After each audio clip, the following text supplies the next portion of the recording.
She needs to work on opening her shoulders and opening her hips because she pikes too early. So do a handstand close to this edge right here. Put your hands right here on the floor. Yeah. Okay. So this is the shape you need to work on. Walk your hands out. Yes. Rib there. Now you never feel this with your back handspring. Squeeze your butt. Legs together. Lock your knees. Open shoulders. Put your ribs in. Yes. Is that hard? Yeah. So that's what you're looking for in your back handspring. You got to work on that. Let's try it again. So you get used to feeling the shape, and then that's what you want to hit in your middle of your back handspring. Okay, you hit this shape every time. Okay, let's try again. Open shoulders. Squeeze your butt. Hips up. Ribs in.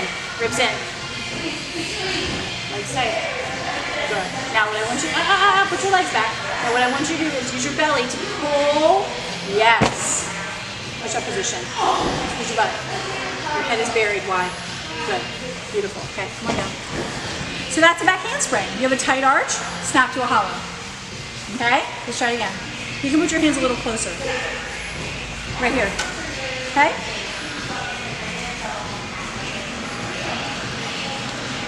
Good. Very nice. Squeeze. Block your knees. Ready? Now pull your belly tight. Pull. Pull. Come on. Put your shoulders open too. Oh, I'm making it up for you, aren't I? So your shoulders, you see how your shoulders fight to close? Because that's how you turn over. But I want your shoulders to press open and use your belly to snap into your hollow.